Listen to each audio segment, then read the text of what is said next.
Good Monday morning prospect.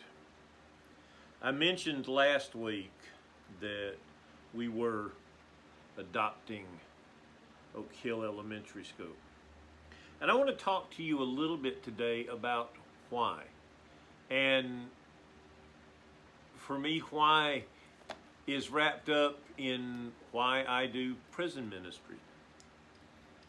I've been doing prison ministry now for around 12 years. I lose track. And I have never met anyone in prison that I thought was innocent. Now, I'm not saying there aren't, I'm saying I haven't met anyone. But I have met dozens of men in prison who I knew for a fact if we as the church had done our job, they wouldn't be there. And I've also met an awful lot of people in prison who were there because of who they were. I'm thinking very specifically about a man I know who is not a native American, a native-born American citizen, and he doesn't speak English very well. But he came here. He'd started a job, and he ran a company and was fairly successful. And somehow, and I always accept the fact that I only hear one side of a story, but some teenagers came to his house looking for his son, and they actually broke a window. This is not disputed. I've read the transcript. They broke a window, and he shot one of them coming in his house.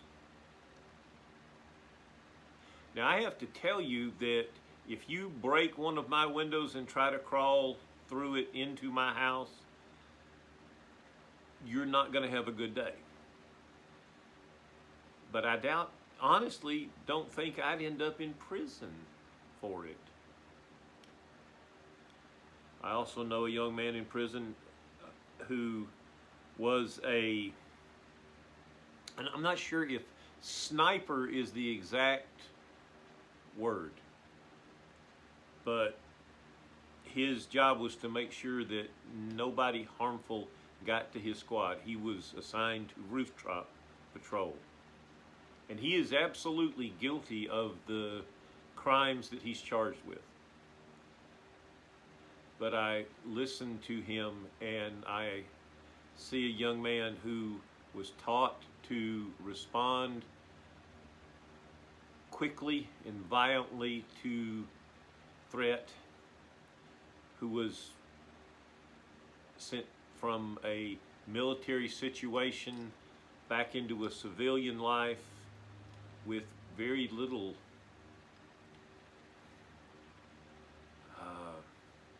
I'm not sure if it's debriefing or what, but he was not prepared for being a civilian.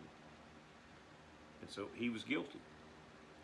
And I say all of that to come back to the fathers in the Bible, and I'm actually tickled. Eli was a prophet and a judge of Israel, and his two sons stunk. It says Eli's sons were despicable men who didn't know the Lord. That's pretty serious. This is on the call of Samuel. It's 1 Samuel 2:33. So the boy Samuel is brought to Eli by his mother. He has to recognize that that Eli's sons are awful. But just a few pages farther on, 1 Samuel 8, When Samuel got old, he appointed his sons to serve as Israel's judges. The name of his oldest son was Joel. The name of the second was Abijah. They served as judges in Beersheba, but Samuel's sons didn't follow in his footsteps. They tried to turn a prophet. They accepted bribes, and they perverted justice.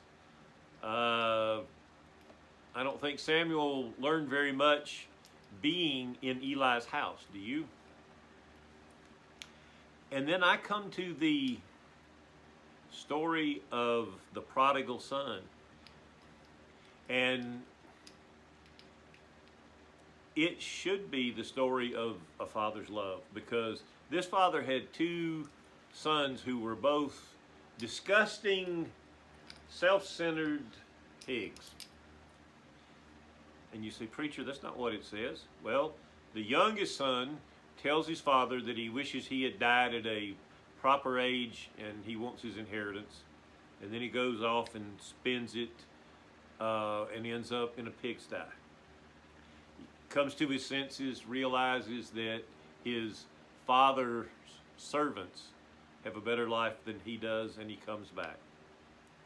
And he begs for forgiveness, which the father grants, because that's what fathers do. And while he is in celebrating his return to the home, the oldest son comes in and is angry that his father took the other son back. I would argue that the father had two sons, just like the two sons in Eli's house and the two sons in Samuel's house. They were pond scum. And I would argue that we can prevent some of that. Now, you can't prevent all of it, because some really good families have really bad children. But some really bad families have really good children. And so as we adopt Oak Hill Elementary, here's something I want all of us as men to think about doing. Technology is a blessing and a curse. I was in the middle of recording and my phone rang. What I had started to say was, I want us as men to consider volunteering, because an awful lot of the young men don't have an adult role model anymore. This is not a comment on the women, the mothers. I know they're doing the best they can. But I know for a fact that young men need father figures. They need mature men to guide them.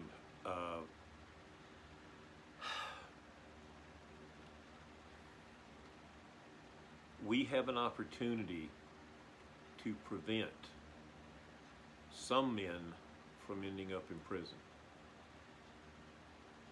And I think that's a very worthwhile activity. I think it's worth any effort we have to put into it. So I'm challenging you as men to get involved with the school in any ways that you can, so that young men can have adult male role models when they don't. God bless you, Prospect.